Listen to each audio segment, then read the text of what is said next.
Happy Halloween, YouTube. Carter here. I have got a little bit of an oddball video for you today.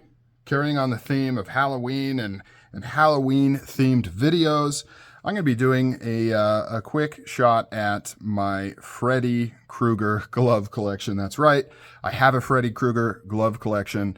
Always been kind of a big fan of that franchise. Ever since I was a little kid, I remember saving up my allowance for weeks and weeks and weeks, maybe even months. And I was deciding between getting a pet tarantula or a Freddy Krueger glove. I went with the Freddy Krueger glove, not this one. Oh, it was much cheaper, much cheaper. Went to the local department store. It was plastic. I thought about actually rebuying that one that I bought. I think it was it was supposed to be like a part 3 glove, but all made of plastic, but I bought it. I loved that thing. I wore it everywhere. Not sure exactly what happened to it. My parents thought I was crazy. I'm sure they were having many conversations about what's wrong with their son, that he is obsessed with Freddy Krueger in those movies, even though I hadn't really seen the movies, right? I've seen clips and I've talked to my buddies about it, and my friends would say their older brother's seen it and this happens, that happens. Never watched the whole movie, but I was obsessed with the concept, loved scary things, and thought it was really cool. I draw pictures and stuff. But so when I got older, obviously, as the tale as old as time, I could now buy cooler gloves. So I did. So I'm going to show you guys my glove collection today, kind of run through some of the details. So first up, this is a non-custom glove. This is a production glove from Trick or Treat Studios. It is a Part 4 glove, all metal. It's actually designed by a custom glove maker who partnered with Trick or Treat Studios to make this line. So it is designed by a custom glove maker, and he still does custom gloves, but he did this project with them to kind of bring a good quality glove to the masses for a reasonable price. Reasonable price is always subjective, but within the hobby of Freddy Krueger gloves, yes, there is a hobby revolving Freddy Krueger gloves, very reasonably priced. So a lot of details here, metal blades. All these blades are unsharpened, and that's going to be what you typically find. Most glove makers will not sharpen the blades. Some will, but most won't, and usually you wouldn't really want to. Might be kind of fun maybe for one, but kind of dangerous. So we got the nice red tips here to kind of pretend it's like brazed. It's not actually brazed on there, but that's what they're going for. The brazing kind of leaves a red stain. Sometimes you can add additional paint to the fingertips to make it look more brazed. You can see the pseudo soldering marks right here. These are not actual solder spills or solder lines. Looks like they're sculpted into the plate itself, and then they're kind of sanded off on the top to kind of give that illusion. Decent glove, painted brown on the top. Little hole here. It's fairly accurate. It's missing certain things, but reasonably accurate for the Part 4 glove. One thing that's good about this is it's kind of made for the masses, so it fits a lot of hands. I have an XL size hand. I can get this on. It's a little tough, but I can get this on. It's probably a size large glove. Whereas the true movie replicas are going to be based off of Robert Englund and the other actors, and they both have, coincidentally, small hands, size medium. So a little bit of a problem. If you're trying to do movie accurate and you got big hands, you're not really going to be able to wear the gloves. Some custom makers will do custom sized gloves as well. So there's that one. So let's move into the custom gloves. Let's start with Part 1. So this is from Dark Dream Designs. This is probably the smallest glove out of the ones I have. Also the lightest. It's got very thin gauged fingers made from copper tubings. So all of the techniques they did for the prop, for the most part, are replicated here. So these are real brazed blades put onto the fingers with the beautiful red coloring, if you want to call it beautiful. Shiny blades. You can see how cut up this original glove is. Like, there's barely any glove here. And one thing to keep in mind, guys, when they make movies, they make multiple props, multiple heroes, multiple A's and B's, multiple stunt gloves. And also, these things break. So for instance, I think it's this front finger here.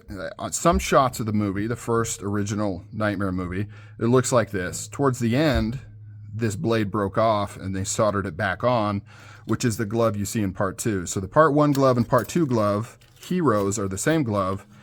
The part 2 is just more beat up. You know, it's been torn through filming and using and things like that. So here is the part 1 glove. Next up, let's do the remake, since we're talking kind of originals. This is one of my favorites. This is Dark Dream design as well. Really like the glove on the remake. Movie, not so much. The glove is one of my favorites. I love these kind of finger bone pieces here, and then it's got these sculpting and cut in pieces. It's got this shackle that goes around the wrist and these full finger caps right there. It's been weathered and dirtied with the fingers cut off.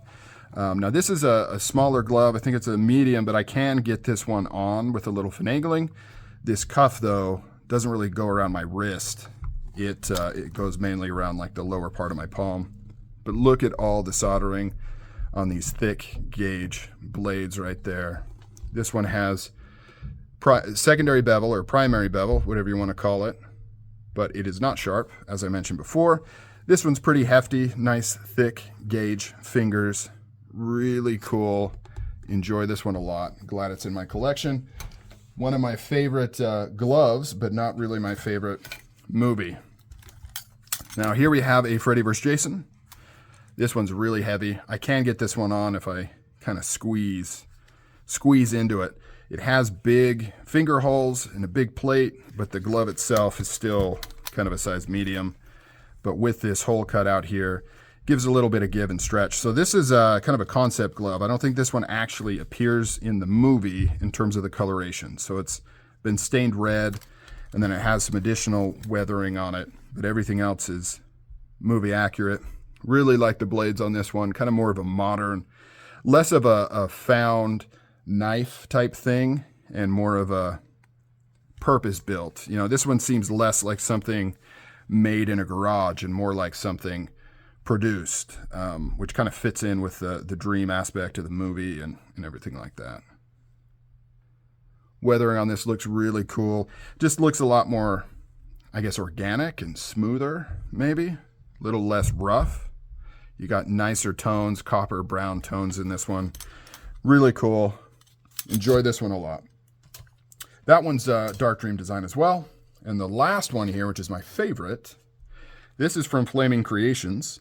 This is the Freddy's Dead glove. So once again, not my favorite movie, but this is my favorite glove. So after part 4, they started playing with the soldering, and they just kept going and going and going. And then you end up with this. This is the final extreme soldered glove.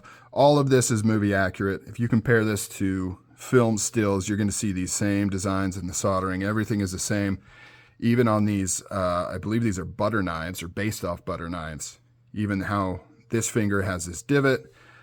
The pinky one is a little bit different. I like the cutouts. I like that they're there, but they're not extreme. Nice weathered here. This guy does an amazing job. I like this back plate, how it has these angled kind of pieces here. Really, really cool. By far my favorite glove in terms of looks. And also, this is the only glove that I went out of movie spec and ordered a size large leather. So this one I can fully wear quite comfortably. XL would be a little better, but I can definitely get into this one and kind of wear it when I want to. I don't do any weird cosplay stuff or anything, so I'm not like wearing this around. But it's fun to put on every once in a while, especially around this time of year. It's kind of cool to do. So that's it, guys. A weird, wild look at my Freddy Krueger glove collection. Like I said before, you can find a hobby and community around just about anything, and that includes Nightmare on Elm Street props, replicas, and memorabilia. So I hope you enjoyed. If you stuck around, maybe look into getting one of these yourselves. It's cool to support these makers. They work really hard for not a lot of profit and do amazing, amazing work. So, all right, guys, I'm out. Thanks for the likes, the views, and the comments and all that stuff. I'll catch you later.